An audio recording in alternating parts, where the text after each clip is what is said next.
वापस तुम्ही क्लोज करा म्हटलं तर आम्ही क्लोज करतो. तुमचा निर्णय काय ते सांगा. आणि रॉयल्टीचं भरायचं ते बी रॉयल्टी भरलेले येतात ते तुमच्यावर विषयामध्ये मांडून तीर्मान करायला अवकाश करून दिलेले आहेत. तुमचा काय अभिप्राय ते तुम्ही सांगा, त्याप्रमाणे आम्ही हे करतात. काय नाही तर काय दाखवून होते की ते क्लिअर करून दिलं त्यांनी होतं ते क्लिअर झालंय तेच जरा तुम्ही आता त्यांनी सांगा ते काय आहे की तुम्ही वाचलं त्यांनी क्लिअर करा सगळं. ನೋಡ್ರಿ ನೀವು ಒಂದು ಸಿಸ್ಟಮ್ ಅಲ್ಲಿ ಇದ್ದೀರಿ. ಸಿಸ್ಟಮ್ ಅನ್ನ ಸರಳೀಕರಣ ಮಾಡೋದಿರ್ತೈತಿ, ಕಾಂಪ್ಲಿಕೇಶನ್ಸ್ ಮಾಡೋದಿರೋದಿಲ್ರಿ.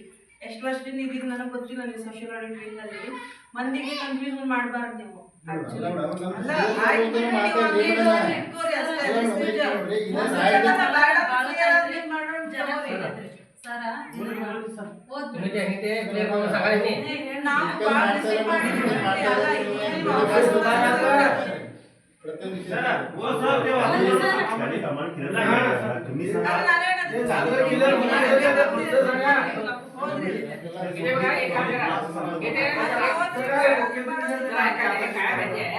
ह्याच्यामध्ये थोडे थोडे डॉक्युमेंट्स कमी होते आणखी चेक मेजरमेंट होते आणि ते रॉयल्टी गव्हर्नमेंट टॅक्स भरलं होतं ते पूर्ण आता क्लिअर करला आहे.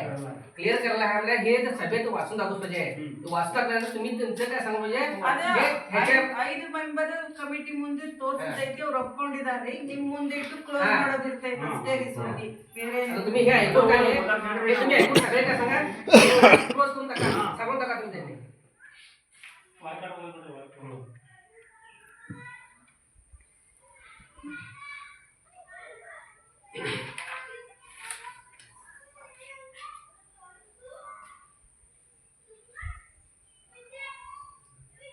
ಗುಂಗಳ ಕೆಜಿ ಗ್ರಾಮದ ಹೆಸರು ನಂಬರ್ 77 ಕಾರ್ಯಾಲಯದಲ್ಲಿ ಸೂಚಿತ ಕಾಲುವೆ ನಿರ್ಮಾಣ ಮಾಡುವುದು ಸದರಿ ಗ್ರಾಮಗಳಿಗೆ ಕುಂಕಿ ಗ್ರಾಮದಿಂದ ಮುಖ್ಯ ರಸ್ತೆವರೆಗೆ ರಸ್ತೆ ಬದಿ ಕಚ್ಚಾ ಕಾಲುವೆ ಮಾಡುವುದು. ನಂಜನಪುರ ಗ್ರಾಮದ ಮುಖ್ಯ ರಸ್ತೆಯಿಂದ ಮಾರುತಿ ಚೌಳಿ ಹೊಲದವರೆಗೆ ಹೊಲಗಾಲುವೆ ಹೂಳಿ ಹತ್ತುವುದು. ಗ್ರಾಮ ಪಂಚಾಯತ್ ವ್ಯಾಪ್ತಿಯಲ್ಲಿ ರಸ್ತೆ ಬದಿ ಶಾಲಾ ಆವರಣ ಹಾಗೂ ಸ್ಮಶಾನಗಳಲ್ಲಿ ನಡುತೋಪ ನಿರ್ಮಾಣ ಮಾಡುವುದು. ಸಾಗರ ಗ್ರಾಮದ ಡಿಸೆಂಬರ್ 11 ಕಾರ್ಯದಲ್ಲಿ ಘನ ಮತ್ತು ದ್ರವ ತ್ಯಾಜ್ಯ ನಿರ್ವಹಣಾ ಕೇಂದ್ರ ನಿರ್ಮಾಣ ಮಾಡುವ. ನಾಮಫಲಕವನ್ನು ಅಳವಡಿಸಿಲ್ಲ ಹೆಚ್ಚುವರಿ ಮತ್ತು ಇಲ್ಲ ಅದು ಹೇಳ್ರಲ್ಲ ಕ್ಲಿಯರ್ ಏನಿದೆ ಅಂತೇಳಿ ಇಶ್ಯೂ ಹೇಳ್ರಿ ನಾರಾಯಣ. ಆದ್ದರಿಂದ ಸದರಿ ಕಾಮಗಾರಿಗೆ ಅಂದಾಜು ಮೊತ್ತಕ್ಕಿಂತ ಹೆಚ್ಚುವರಿಯಾಗಿ ಹಣ ಸಂದಾಯ ಮಾಡ್ತಿದ್ದಾರೆ. ಆಮೇಲೆ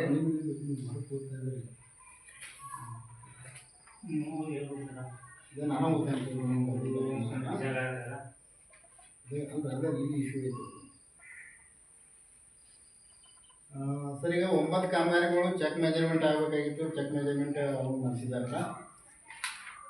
ಆಮೇಲೆ 7 ಕಾಮಗಾರಿಗಳು ರಾಯಲ್ಟಿ ತುಂಬಬೇಕಾಗಿತ್ತು, ಅವ್ನು ರಾಯಲ್ಟಿ ತುಂಬಿದಾರ. ಆಮೇಲೆ ಒಂದಷ್ಟು ಏನು ನಾಮಫಲಕಗಳಿದ್ದು ಅವನ್ನ ದೊಡ್ಡ ನಾಮಫಲಕಗಳ ಪೇಮೆಂಟ್ ಮಾಡಿ ಸಣ್ಣ ನಾಮಫಲಕಗಳನ್ನ ನಿಲ್ಲಿಸಿದ್ರು ಕಾಮಗಾರಿ ಸ್ಥಳದ ಒಳಗಡೆ. ಅವಕ್ಕೆ ಏನವು 2800, 1997, 1506, 706 ಈ ಥರ ಏನು ಮೊತ್ತ ಇದೆ ಅಲ್ಲ, ಅದನ್ನು ಒಳ್ಳೆ ಡಿ ಡಿ ಕಟ್ಟಿದ್ದಾರೆ. ಡಿ ಡಿ ಕಟ್ಟಿ ಅವು ಒಳ್ಳೆ ಸರ್ಕಾರಕ್ಕೆ ಬನ್ನ ಮಾಡಿದ್ದಾರೆ. ಆಮೇಲೆ ರಾಜಧಾನಿ ತುಂಬಿದ್ದು ಅದು ರಾಜಧಾನಿ ತುಂಬಿದಾರಲ್ಲ. ಆಮೇಲೆ ಕೆಲವೊಂದಷ್ಟು ಕಾಮಗಾರಿಗಳು ಅಂದಾಜು ಮೊತ್ತಕ್ಕಿಂತ ಹೆಚ್ಚುವರಿ ಪಾವತಿ ಆಗಿದ್ದನ್ನು ಅದನ್ನು ಏನು ಆದೇಶ ಇದೆ ಆದೇಶದ ಮೂಲಕ ಅದನ್ನು ಕೊಟ್ಟು ಕ್ಲಿಯರ್ ಮಾಡಿದ್ದಾರೆ ಅಂತ ವರದಿ ಹೊಡಿದ್ದಾರೆ.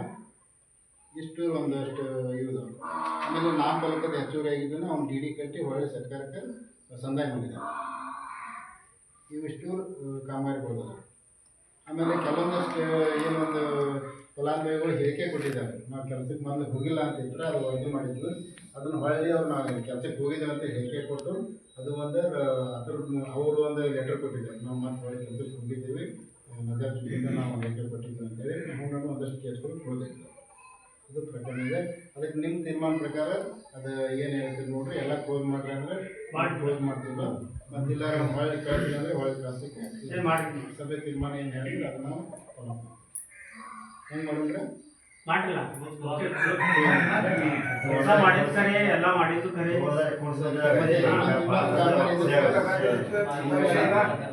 ಇನ್ನೊಂದಿದೆ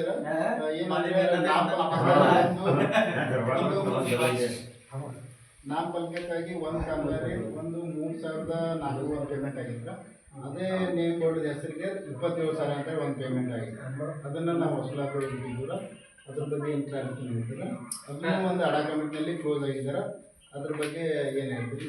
ಅದು ನೇಮ್ ಬೋರ್ಡ್ ಅಂತ ಇರ್ಲಿಲ್ಲ ರೀ, ಅದು ಮಿಸ್ಲೇನಿಯಸ್ ಅಂತ ಇತ್ತು. ನೀವು ನೇಮ್ ಬೋರ್ಡ್ ಅಂತ ಬರ್ದಿದ್ದೀರ, ಅದಕ್ಕೆ ನಾನೇ ಕೊಟ್ಟಿದ್ದೀನಿ ಅದಕ್ಕೆ ರಿಪೋರ್ಟ್ ಎಲ್ಲ ಮಿಸ್ಲೇನಿಯಸ್ ಅಂದ್ಬಿಟ್ಟು ಅದನ್ನ TCR DA ಅಂತ ಇದು ಮಾಡಿಕೊಂಡು ಸರಿ ಮಾಡಿದ್ದಾರೆ.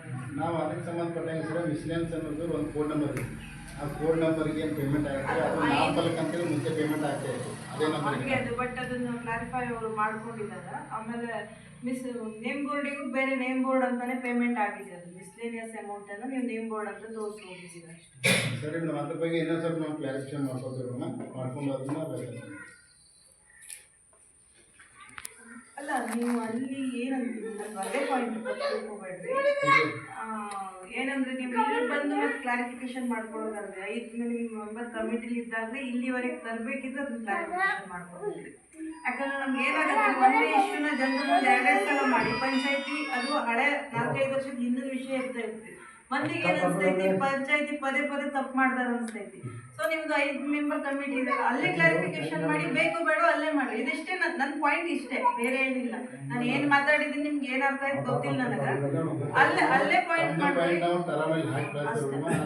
ಇಲ್ಲಿ ಬಂದು ಮತ್ತೆ ಅಲ್ಲಿ ಕ್ಲಾರಿಫೈ ಮಾಡ್ತೀನಿ ಅನ್ನೋದಲ್ಲ. ಅಲ್ಲೆಲ್ಲ ನಿಮ್ದು ಓಕೆ ಆದ್ಮೇಲೆ ಇಲ್ಲಿ ತರ್ರಿ ದಯವಿಟ್ಟು.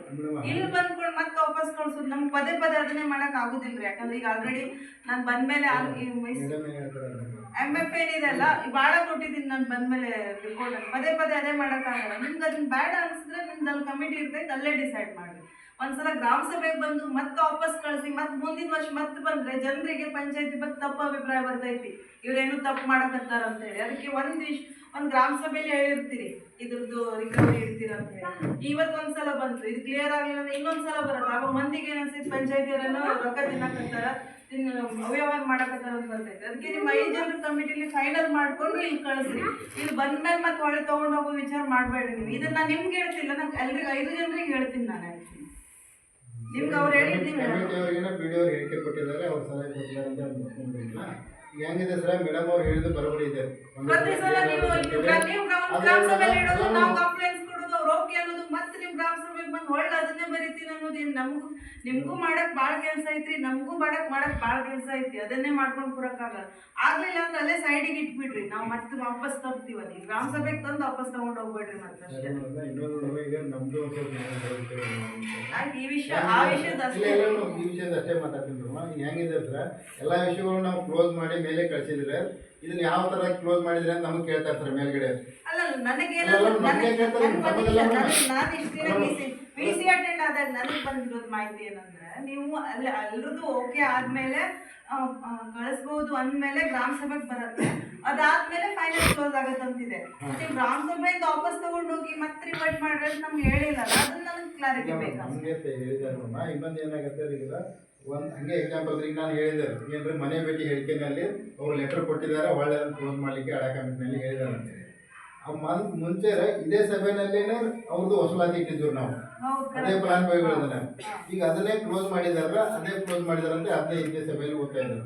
ಅದು ಹೆಂಗಾಗತ್ತೆ, ಫಸ್ಟ್ MIC ಮಾಡುವಾಗ ನಮಗೆ ಹೇಳ್ತಾರೆ MIC ಮಾಡ್ತೀವಿ, ಒಳ್ಳೆ ಅದೇ ಸಭೆ ಒಳಗಡೆ ಮೊನ್ನೆ ಮಾಡಿ ಕ್ಲೋಸ್ ಮಾಡಿ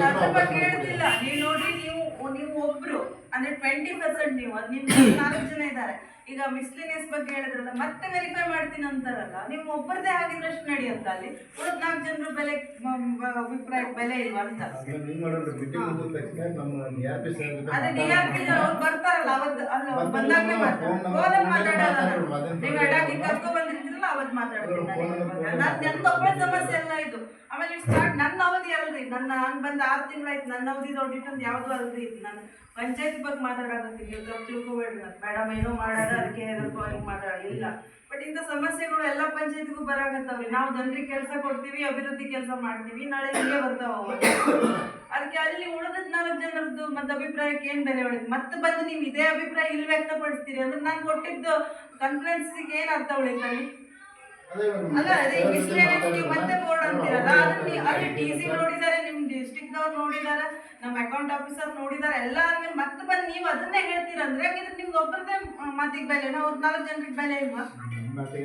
ಅಲ್ಲ ಉದಾಹರಣೆ ತಾವು ಕಮಿಟಿಯಲ್ಲಿ ವರದಿ ಕೊಟ್ಟಿರ್ತಾರೆ. ನಾನು ನೀವು ಆವತ್ತೇ ರಿಜೆಕ್ಟ್ ಮಾಡಿದ್ರೆ ಪ್ರಶ್ನೆ ಕೇಳ್ತಿರ್ಲಿಲ್ಲ. ನಿಮ್ಮ ಇಷ್ಟ ಅಲ್ಲ, ನೀವು ಅಲ್ಲಿ ಕ್ಲಿಯರ್ ಆಗಿ ಬಂದು ಗ್ರಾಮ ಸಭೆಗೆ ಬಂದ್ಮೇಲೆ ಈ ಮಾತು ಹೇಳೋದನ್ನ ನಾನು ಖಂಡಿಸ್ತೀನಿ ಅಷ್ಟೇ. ಸರಿ ಮೇಡಮ್, ಅಂದ್ರೆ ನಮ್ಮ ಜೆಪಿ ಅವರು ಅಲ್ಲಿ ಹೇಳ್ತಲ್ಲ, ನಾನು ಅದನ್ನೇ ಕೇಳೋಣ. ಅಲ್ಲ ಗ್ರಾಮ ಸಭೆಗೆ ಬರೋರಿಗೆ ನೀವು 5 ಜನ ಇರ್ತೀರ, ಅಲ್ಲೇ ರಿಜೆಕ್ಟ್ ಮಾಡಿ ಹೋಗಿರಿ, ಅದನ್ನ ಮತ್ತೆ ತಂದ್ಕೊಡು ಅಷ್ಟೇ. ಈ ತಾವು ಹೇಳೋ ಪ್ರಕಾರ ಏನ್ ಪ್ರಕರಣಗಳು ಅಲ್ಲಿ ಕ್ಲಿಯರ್ ಅಲ್ಲಿ ಮತ್ತೆ ಗ್ರಾಮ ಸಭೆಗೆ ಬಂದ್ಕೊಂಡು ಮತ್ತೆ ಡಬಲ್ ನಿಮ್ದು ಟರ ಮತ್ತೆ ಎಕ್ಸ್ಟ್ರಾ ಬರೀ ಅಂತ ಹೇಳುವಂತ ಉದ್ದೇಶದಿಂದ ಹೇಳ್ತಾ ಇದ್ದೀನಿ. ಅಲ್ಲ ಅಲ್ಲಿ ನೀವು 5 ಜನ ಸೈನ್ ಆದ್ಮೇಲೆ ಅದು ಕ್ಲೋಸ್ ಆದಂಗೆ ಅಂದ್ರಿ. ಮತ್ತೆ ಇಲ್ಲಿ ಬಂದು ಮತ್ತೆ ರಿವರ್ಟ್ ಮಾಡ್ತೀನಿ ಅಂದ್ರೆ ಮತ್ತೆ ಬರಬಾರ್ದು ಅಂತ ಹೇಳ್ತೀನಿ. ನೀವು ಅದನ್ನ ಕ್ಲೋಸ್ ಮಾಡ್ರಿ ಅಂತ ಹೇಳ್ತಿಲ್ಲ, ನೀವು ಅಲ್ಲೇ ಬೇಕಿದ್ರೆ ಒಳಗೆ ವಾಪಸ್ ಹೋಗಿರಿ, ಬಟ್ ಇಲ್ಲಿ ತಂದ್ಕೊಂಡು ಈ ಮಾತಾಡ್ಬೇಡಿ. ನಿಮ್ ಸರ್ ಒಬ್ಬರೇ ಇರೋದಿಲ್ರಿ, ಒಂದು ವಿಂಗ್ ಇರ್ತೈತಿ ಅಡಾಕಂದ್ರೆ. ನೀವು ಸೋಷಿಯಲ್ ಆಡಿಟ್ ಅವ್ರು ಅಷ್ಟೇ ಇರೋದಿಲ್ಲ, ಅವ್ರು ಇರ್ತಾರೆ, ಇವರು ಇರ್ತಾರೆ. ನಾಳೆ ಎಡಿ ಮೇಡಮ್ ಹತ್ರ ಮಾತಾಡ್ತೀವಿ, ನಿಮ್ದು ಅಷ್ಟೇ ನಡೀತದ ಅಥವಾ ನೀವು ಹೇಳಿದ್ದೆ ಫೈನಲ್ ಅನ್ನೋದಿದ್ರೆ ಮತ್ತೆ ಅವರೆಲ್ಲ ಹಾಕ್ಬೇಕು ಅದಕ್ಕೆ. ಮಾತಾಡೋಣ ಅಷ್ಟೇ. 8ನೇ ತಾರೀಕಿಂದ 14 ತಾರೀಕು ಮಟ್ಟ ಆಡಿಟ್ ಆಗಿದೆ. 15ನೇ ತಾರೀಕಿಗೆ ಇವತ್ತು ಸಭಾ ಇರಲ್ಲ. ಒಟ್ಟು ಬಂದಿರುವಂಥ ಕಾಮಗಾರಿಗಳು 38 ಕಾಮಗಾರಿಗಳು ಬಂದಿದ್ದಾವಲ್ಲ. ಮಾನವ ದಿನಗಳ ಸೃಜನೆ 24-25ನೇ ಸಾಲಿನ ಒಳಗಡೆ ಉದ್ಯೋಗ ಖಾತ್ರಿ ಯೋಜನೆದು ಅದು ಕಾಮಗಾರಿಗಳು ಒಂದು ಯಾದಿಗಳು ಇರ್ತದೆ. 19,380 ಮಾನವ ದಿನಗಳು ಸೃಜನೆ ಆಗಿದ್ದಾವಲ್ಲ. 65,94,000 ಕೂಲಿ ಮೊತ್ತ ಖರ್ಚಾಗಿದೆ. 13,04,000 ಸಾಮಗ್ರಿ ಮೊತ್ತ ಆಗಿದೆ. ಒಟ್ಟು 78,99,000 ಕೂಲಿ ಮತ್ತು ಸಾಮಗ್ರಿದು ಖರ್ಚಾಗಿದೆ. ಪ್ರಾರಂಭಿಸಿದ ಕಾಮಗಾರಿಗಳ ಸಂಖ್ಯೆ 25, ಮುಕ್ತಾಯಗೊಂಡ ಕಾಮಗಾರಿಗಳ ಸಂಖ್ಯೆ 13 ಇದೆ. ಇದು ಒಟ್ಟು ಎಲ್ಲ ಸೇರಿ 38 ಕಾಮಗಾರಿಗಳು 24-25ನೇ ಸಾಲಿನೊಳಗೆ ಬಂದಿರುವಂಥ ಕಾಮಗಾರಿಗಳು. ಗ್ರಾಮ ಪಂಚಾಯತ್ ವತಿಯಿಂದ ಬಂದಿರುವಂಥ ಕಾಮಗಾರಿಗಳು 35. ಒಟ್ಟು ಎಲ್ಲ ಸೇರಿ 15,04,000 ಅದು ವರ್ಷದ ವೆಚ್ಚ ಇದ್ರೆ. ಆಮೇಲೆ ಸಾಮಾಜಿಕ ಅರಣ್ಯ ಇಲಾಖೆಯಿಂದ 2 ಕಾಮಗಾರಿಗಳು ಬಂದವ. ತೋಟಗಾರಿಕೆ ಇಲಾಖೆಯಿಂದ 2 ಕಾಮಗಾರಿ ಬಂದಿದೆ.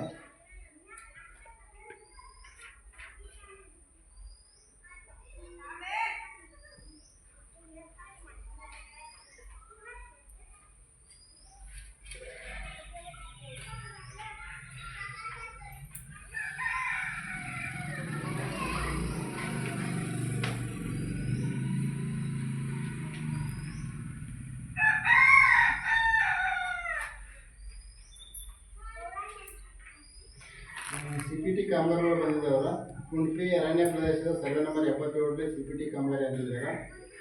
ಮುಂದುವರಿದ ಭಾಗ ಯಶವಂತ ಹತ್ತಿರ ಗ್ರಾಮ ಪಂಚಾಯತಿಯಿಂದ ಒಟ್ಟು 9,90,000 ಖರ್ಚಾಗಿದ್ದಾರೆ. ಆಮೇಲೆ ಸಾಗರೆ ಗ್ರಾಮದ ಸರ್ವೆ ನಂಬರ್ 66ರಲ್ಲಿ CPT ಕಾಮಗಾರಿ ಅಂತಿದ್ದಾರೆ. ಮುಂದುವರಿದ ಭಾಗ ಇನ್ನೂ ಪಾಟೀಲ್ ಹೊಡೆದ ಹಾಕ್ತಾರೆ. 2,04,000 ಸಾಮಗ್ರಿ ಖರ್ಚಾಗಿದ್ದಾರೆ. ಆಮೇಲೆ ಅರಣ್ಯ ಪ್ರದೇಶದ CPT ನಿರ್ಮಾಣ ಮಾಡೋದು ಮುಂದುವರಿದ ಭಾಗ ಅಂತಿದೆ. ಶ್ರೀಪಾದ್ ಶಾ ಹೊಲದ ಹತ್ತಿರ ಸಿಂಧೋಳ್ಕರ್ ಹೊಲದಿಂದ ತಟ್ಟೇಳದವರೆಗೆ ಹೊರಗಾಲು ಹೋಗುತ್ತದೆ ಅಂತಿದ್ದಾರೆ. ಗುಂಪಿ ಗ್ರಾಮದ ಕೆರೆಯ ಆಳದವರೆಗೆ ಕೆರೆಯ ಬಲಬದಿಯ ಕಾಲುವೆ ಪುನಶ್ಚೇತನ ಮಾಡುವುದು ಹಾಗೂ ಅಭಿವೃದ್ಧಿಪಡಿಸುವುದು ಅಂತಿದ್ದಾರೆ. ಗುಂಪಿ ಗ್ರಾಮದ ಕೆರೆಯಿಂದ ಆಳದವರೆಗೆ ಕೆರೆಯ ಎಡಬದಿಯ ಕಾಲುವೆ ಪುನಶ್ಚೇತನ ಹಾಗೂ ಅಭಿವೃದ್ಧಿ ಮಾಡೋದಂತಿದ್ದಾರೆ. 4,99,000 ವೆಚ್ಚ ಖರ್ಚಾಗಿದ್ದಾರೆ. ನಂಜನಗೂಡ ಲಕ್ಷ್ಮೀನಾರಾಯಣ ಪಾಟೀಲ್ ಇವರ ಆವಾಸ ಮನೆಯಿಂದ 28,000 ಖರ್ಚಾಗಿದ್ದಾರೆ. ಕುಂಚಿಕೊಪ್ಪ ಗ್ರಾಮದ ದ್ರಾಕ್ಷಾಯಣಿ ಗದಗುನಿವರ ಅಂಬೇಡ್ಕರ್ ಯೋಜನೆಯಡಿ ಆವಾಸ ಮನೆ ಅಂತಿದ್ದಾರೆ. 28,000 ಖರ್ಚಾಗಿದ್ದಾರೆ.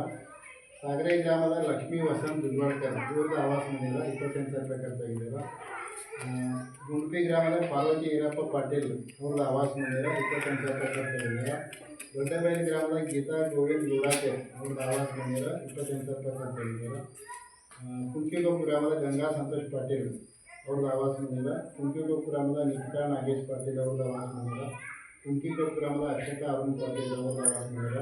ಸಾಗರೆ ಗ್ರಾಮದ ಪ್ರಭಾವತಿ ಯಲ್ಲಪ್ಪ ಪಾಟೀಲ್ ಅವ್ರದ್ದು ಆವಾಸ ಮನೆಯಿಂದ.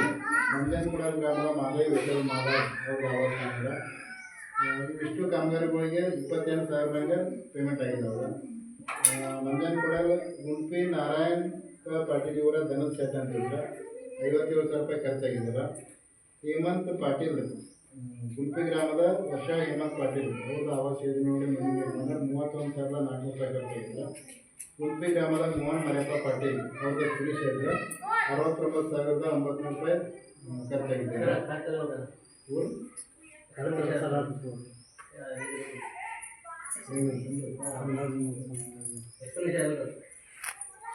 ದೊಡ್ಡಬೈಲ್ ಗ್ರಾಮದ ಲಾಡಾಜೆ ಮನೆಯಿಂದ ಯಲ್ಲಪ್ಪ ಸಿಂಧೋಳ್ಕರ್ ಮನೆಯವರಿಗೆ ಸಿಸಿ ಚರಂಡಿ ಮಾಡೋದು. ಕುಂಪಿ ಗ್ರಾಮದ ಮಾರುತಿ ಶಿವ ಪಾಟೀಲ್ ಮನೆಯಿಂದ ಗಣಪತಿ ಪಾಟೀಲ್ ಮನೆಯವರಿಗೆ ಪೇವರ್ಸ್ ಮಾಡೋದು, ಪೇವರ್ಸ್ ಹಾಕೋದು.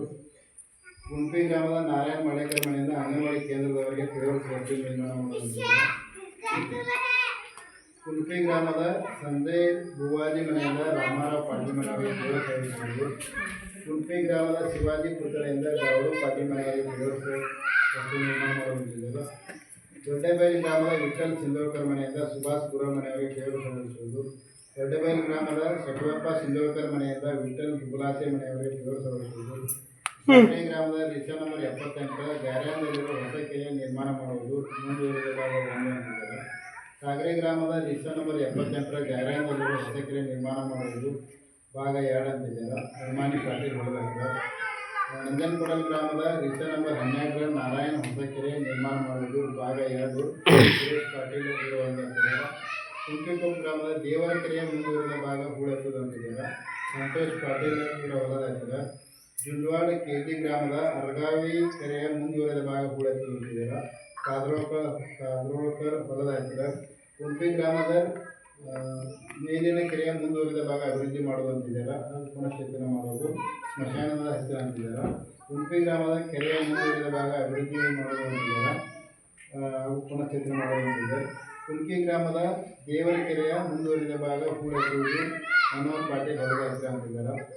ಜುಂಡವಾಡಿ ಕೆಜಿ ಗ್ರಾಮದ ಗೋಪಾಲ್ ಪಾಟೀಲ್ ಹೊಲದ ಹತ್ತಿರ ಅರಗಾವಿ ಕೆರೆಯ ಮುಂದುವರಿದ ಭಾಗ ಹೂಳೆತ್ತುವುದು ಅಂತಿದ್ದಾರೆ. ಆಮೇಲೆ ಸಾಮಾಜಿಕ ಕಲ್ಯಾಣ ಇಲಾಖೆ ಕಾಮಗಾರಿದ್ದು ಅಡ್ವಾನ್ಸ್ ಫಿಟ್ಟಿಂಗ್ ವರ್ಕ್ ಮಾಡ್ತೀನಿ ಡ್ಯೂರಿಂಗ್ ಅಂತ ನಂಜನಗೂಡು ರೀತಿ ಇದು 1,44,000 ಖರ್ಚು ಬಿಟ್ಟಿದ್ದೀರಾ. ಆಮೇಲೆ ಡ್ರೆಸ್ಸಿಂಗ್ ಆಫ್ ಪ್ಲಾಂಟೇಶನ್ ಡ್ಯೂರಿಂಗ್ ಅಂತಿದ್ದೀರಾ, ಇದು ನಂಜನಗೂಡು ರೀತಿ ಅಂತಿದ್ದೀರಾ. 3,48,000 ಖರ್ಚಿದ್ದೀರಾ. ಕುಂಕಿ ಸಾಮಾಜಿಕ ಕಲ್ಯಾಣ ಇಲಾಖೆ. ಕುಂಕಿಗೊಪ್ಪ ಗ್ರಾಮದ ಪ್ರಕಾಶ್ ಪಾಟೀಲ್ ಇವರ ಸರ್ವೆ ನಂಬರ್ 3ರಲ್ಲಿ ಬಾಳೆ ತೋಟ ಮಾಡೋದು ಅಂತೇಳಿ ತೋಟಗಾರಿಕೆ ಇಲಾಖೆ ಕಾಮಗಾರಿ. ಇವಿಷ್ಟು ಕಾಮಗಾರಿಗಳು 38 ಕಾಮಗಾರಿಗಳು ಬಂದವಾಗ ಇವ್ರ ಬಗ್ಗೆ ಏನಾದರೂ ತಮ್ಮದು ಅಭಿಪ್ರಾಯ ಇದೆ, ಇಂಥ ಕಾಮಗಾರಿ ಆಗಿಲ್ಲ, ಇಂಥ ಕಾಮಗಾರಿ ಶುರು ಆಗಿಲ್ಲ ಅನ್ನೋದು ಅಭಿಪ್ರಾಯ ಇದ್ದರೆ ದಯವಿಟ್ಟು ತಿಳಿಸಿ. ಎಲ್ಲ ತಾವು ಮಾಡಿರುವಂಥ सांगितलं की वास्तविक सगळं कामं मला समाधान आहे. आता काय हे रोजगार कामं करायची ते झुंजवाड होऊन दे, कोणकीगोप होऊन दे, गुडपी होऊन दे, सागरे दोडे सगळे कामं केल्यानंतर तुम्ही रोजगारचं प्रत्येक गावाचं 1-2-3 कामं होणारच. आणि ही सोडून म्हणजे सिव्हिल वर्कमध्ये तुमच्या गावात 4-5 कामं फेवर्स कामं त्याच्या वाचून समाज मिळतात तिथे होणार. आणि गुडपीस 4 कामं ही सगळी त्यांनी वाचून दाखवले. पण ह्याच्यातलं कुठलं तर काम झालंय ना म्हटलं नाही तुमच्या गावाला सांगा.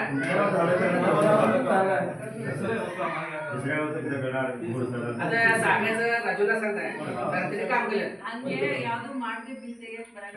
GPS 3 ಅಂತ GPS ಅಂತ आणि नरेगा काम तुम्ही काम तुमचे पैसे द्या.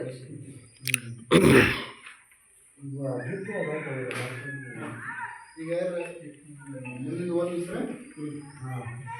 ಇಲ್ಲಿವರೆಗೂ ಏನು ಕಾಮಗಾರಿಗಳು ಓದಿದ್ದೀವಲ್ಲ, ನೀವು ಮಾಡಿರೋಂಥ ಕೆಲಸ ಅದಾವೆ. ಕಾಲುವೆ ಮತ್ತು CPT ಕಾಮಗಾರಿಗಳು, ಆಮೇಲೆ ಆವಾಸ ಮನೆಗಳು, ವೈಯಕ್ತಿಕ ಕಾಮಗಾರಿಗಳು ಅದಾವೆ.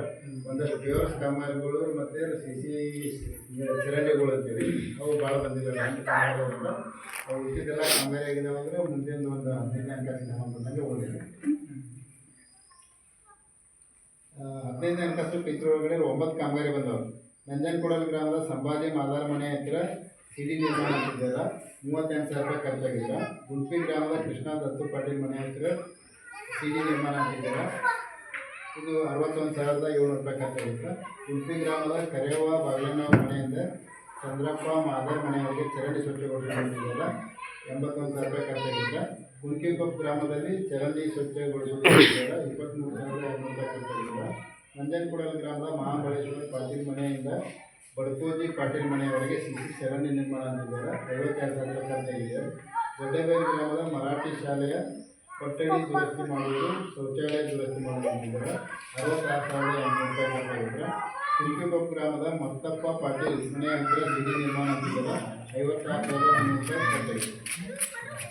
ಆಮೇಲೆ ನಂಜನಗೂಡು ಗ್ರಾಮ ಪಂಚಾಯತ್ ಆವರಣದಲ್ಲಿ ವಿಶೇಷ ಚೇತನರ ಮಾಹಿತಿ ಮತ್ತು ಮನೋರಂಜನಾ ಕೇಂದ್ರ ಮಾಡುವುದು ಅಂತಿದ್ದಾರೆ. 72,000 ರೂಪಾಯಿ ಖರ್ಚಾಗಿದೆ. ಇವಿಷ್ಟು ಕಾಮಗಾರಿಗಳು ಅದಾವ. ಇದ್ರ ಬಗ್ಗೆ ಏನಾದರೂ ಹೇಳ್ಬೋದು. 15 ಅಂದಾಜು 15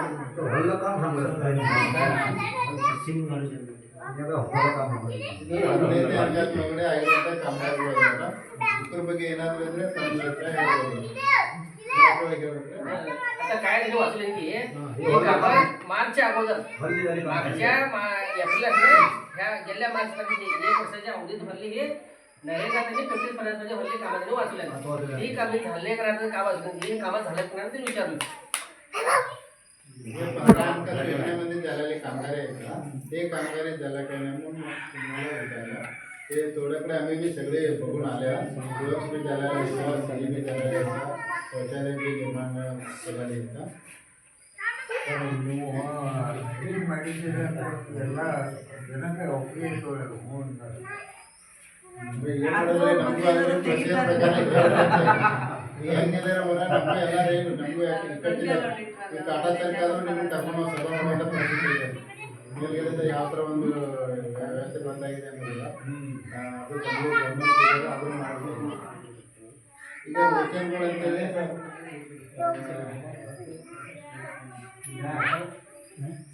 ಟೋಟಲ್ 17 ವಚನಗಳು ಬಂದಾವೆ.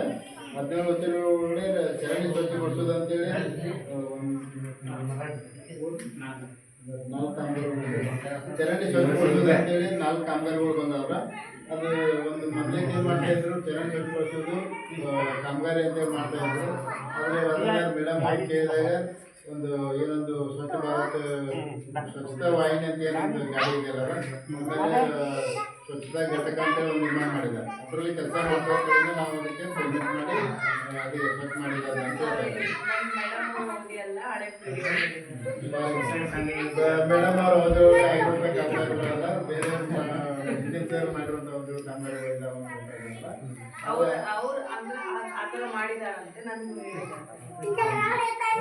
ಅದು ಏನಾಗಿದೆ, ಸ್ವಚ್ಛ ಮಾಡೋದು ಒಂದು ಫೈಲ್ ಆಗಿದ್ರೆ ಉಳಿದಿದ್ದು ಬಿಲ್ಗಳಾಗಿದೆ. ಅದು ಆ್ಯಕ್ಚುಲಿ ಫೈಲ್ ಆಗಬೇಕು. ಅಂದರೆ ಅದರಲ್ಲಿ ಮೆಜರ್ಮೆಂಟ್ ಮೆನ್ಷನ್ ಮಾಡ್ತಾರೆ ಎಷ್ಟು ಕೆಲಸ ಆಗಿದೆ ಅಂತೇಳಿ. ಅದನ್ನು ಆಗಬೇಕು, ಆಮೇಲೆ ಫೈಲ್ ಆಗಬೇಕು, ಆಮೇಲೆ ಅದೇ ಬಿಲ್ ಆಗಬೇಕು. ಅದನ್ನು ಮುಂದಿನ ಇಲ್ಲ ಆದರೆ ಅದು ಫೈಲ್ ಆಗಬೇಕು. ಇದರಲ್ಲೇ ವ್ಯತ್ಯಾಸ ಇದೆ. ವರ್ಕ್ ಇದ್ದವರು ಇಲ್ಲಿ ಸೇಮ್ ಮಾಡಬೇಕು. ಅದನ್ನು ತಾವು ಏನು ಹೇಳ್ತೀರಿ ಅದ್ರ ಬಗ್ಗೆ ನಾವೆಲ್ಲ ಹೇಳ್ತೇವೆ.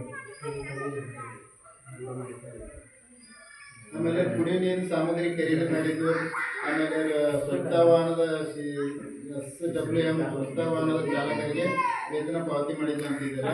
ಆಮೇಲೆ ಮುನ್ಸಿ ಗ್ರಾಮದಲ್ಲಿ ಮತ್ತು ಇನ್ನುಳಿದ ಗ್ರಾಮಗಳೊಳಗಡೆ ಬೋರ್ವೆಲ್ ರಿಪೇರಿ ಮಾಡಿದ್ದು, ಆಮೇಲೆ ನೀರಿನ ಪೈಪ್ಲೈನ್ ಮಾಡಿದ್ದು,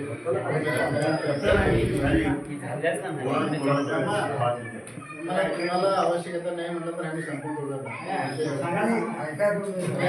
ಅಂತಂದ್ರೆ ಸರ್ ಒಂಥರ ಏನೋ ಬೇರೆ ಇದು ಹೆಂಗಿದ್ರೆ ನೀವೇ ಮಾಡಿರುವಂಥ ಕೆಲಸ ಊರೊಳಗೆ ಆಗಿರುವಂಥ ಕೆಲಸ ನಾವು ಇಷ್ಟೆಲ್ಲ ಮೇಲ್ಗಡೆ ಒತ್ತಡ ಇದ್ರೆ ನಿಮ್ಮ ಗಮನಕ್ಕೆ ಬರಲಿ. ಆಮೇಲೆ ಕೆಲಸಕ್ಕೆ ಉತ್ತಮವಾಗಿರುವಂಥ ಏನಾದ್ರು ಬದಲಾವಣೆ ಆಗುವಂಥ ಅಂಶಗಳಿದ್ರೆ ಉದ್ಯೋಗ ಖಾತ್ರಿ ನಾವು ಬರೀ ಫೈನಾನ್ಸ್ ಹೇಳಕ್ಕೆ ಬರ್ತೇವೆ ಅದು ತಪ್ಪು. ತಪ್ಪೇನಲ್ಲಿ ಇರಲಿ, ಒಬ್ಬರು ಕೊನೆ ಮನುಷ್ಯ ಬಂದು ಕೇಳಿದ್ರು ಪಂಚಾಯತಿ ನಿಮಗೋಸ್ಕರ ಎಲ್ಲ ಮಾಹಿತಿ ಮುಖ್ಯವಾಗೈತಿ. ನೀವು ಮುಚ್ಚಿಡುವಂಥದ್ದು ಏನು ಇರಲಿ, ನಿಮ್ಮ ಕೆಲಸ ನಿಮಗೋಸ್ಕರ ಕೆಲಸ ಮಾಡಕ್ಕಾಗಲ್ಲ. ಮತ್ತು ನಾವು ನಿಮಗೆ 60 ಲಕ್ಷ ಕೂಲಿ ಕೊಟ್ಟಿದ್ದಾವಂದ್ರೆ 60 ಲಕ್ಷ ರೂಪಾಯಿ ದುಡಿಯೋ ಮಂದಿಗೆ ಹೋಗೈತಿ ಪಂಚಾಯತ್ ಕಡೆಯಿಂದ. ಅದರಿಂದ ನೀವೇ ದುಡಿಯೋಕತ್ತೀರಿ, ಯಾರಿಗಾರು 1 ರೂಪಾಯಿ ಕೊಡ್ತೀರಿ ಅಂತ. ಎಲ್ಲ ಮಂದಿಗೋಸ್ಕರ, ಊರಿಗೋಸ್ಕರ ಅಷ್ಟೇ ಇರ್ತೈತಿ. ಅವ್ರ ಕೆಲಸ ಅವ್ರು ಮಾಡಕ್ಕಾಗಲ್ಲ, ಅವ್ರಿಗೂ ತಪ್ಪಲ್ಲ, ಅವ್ರು ಕರೆಕ್ಟ್ ಮಾಡಕ್ಕಾಗಲ್ಲ. ಅವ್ರು ಹೇಳ್ದಾಗ ನಿಮ್ಗೆ ಮಿಸ್ ಆದ್ರೂ ನೀವು ಪಂಚಾಯತಿಗೆ ಬಂದು ನೀವು ಏನ್ ಮಾಡಿದ್ರಿ ಕೇಳಿದ್ರು ನಮ್ಮ ಪಂಚಾಯತ್ ಯಾವಾಗಲೂ ನಿಮ್ಗೆ ಮುಕ್ತವಾಗಿದ್ದೀರಿ. ಯಾವಾಗ ಬಂದು ಅಧ್ಯಕ್ಷರು ನಮ್ಗೆ ಕೇಳಿದ್ರೆ ನಾವು ಏನ್ ಮಾಡಿದಿರಿ, ಯಾವ ವಚನ ತೋರಿಸಿದ್ರೆ ನಿಮ್ಗೆ ತೋರ್ಸಕ್ ಮಾಡಿದ್ದೀವಿ. ಅಲ್ರಿ ಅಧ್ಯಕ್ಷರ ನಮ್ಮಲ್ಲಿ ಯಾವ ಪಂಚಾಯತ್ಗೆ ಯಾವ್ದು ಮುಖ್ಯ ಬರ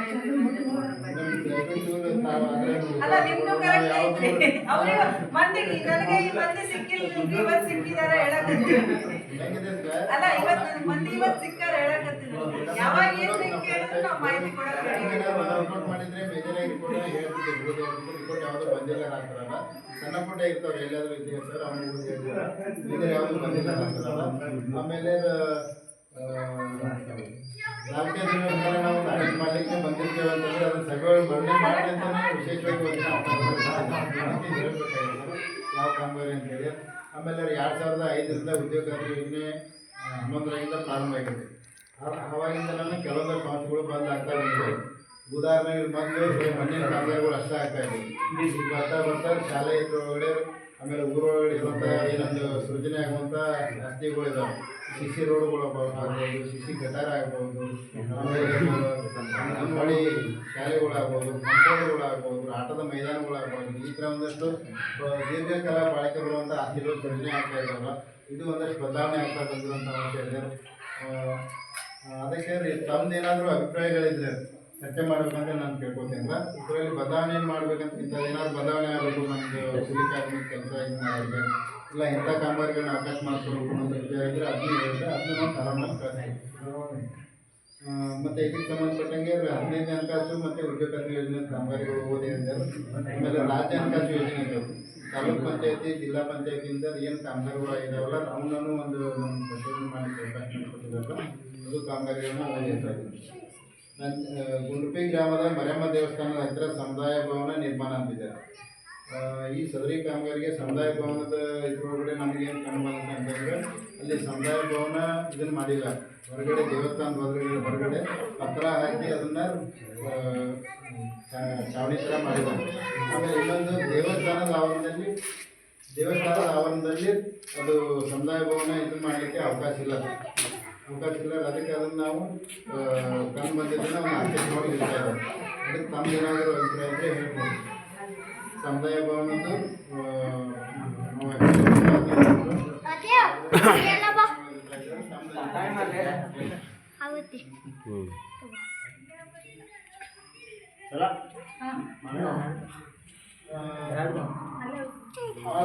ಗ್ರಾಮದಲ್ಲಿ ಅಂಗನವಾಡಿ ಕೇಂದ್ರ ಸಂಖ್ಯೆ 36ರಲ್ಲಿ ಆವರಣ ಗೋಡೆ ನಿರ್ಮಾಣ ಆಗಿದೆಯಲ್ಲ ಈ ಕಾಮಗಾರಿದು ಏನೈತೆ ಆವರಣ ಗೋಡೆ ಕಾಂಪೌಂಡಿಂಗ್ ನಿರ್ಮಾಣ ಮಾಡಿದಾರಲ್ಲ ಆ ಕಾಂಪೌಂಡ್ ನಿರ್ಮಾಣ ಮಾಡಿದ್ರ ಬಗ್ಗೆ ನಮ್ಗೆ ಆಸಕ್ತಿ ಕಾಮಗಾರಿ ಒಂದು ಕಾಂಪೌಂಡ್ ನಿರ್ಮಾಣ ಆಗೈತೆ ನಾವು ಆಸಕ್ತಿ ಆಮೇಲೆ ಸಾಗರೆ ಗ್ರಾಮದಲ್ಲಿ ಅಂಗನವಾಡಿ ಕೇಂದ್ರದ 83ರಲ್ಲಿ ಏನೊಂದು ಅಂಗನವಾಡಿ ಕೇಂದ್ರ 83 ಐತಲ್ಲ ಅಲ್ಲಿ ಶಾಲೆ ಒಳಗಡೆ ವೆಟ್ರಿಫೈಡ್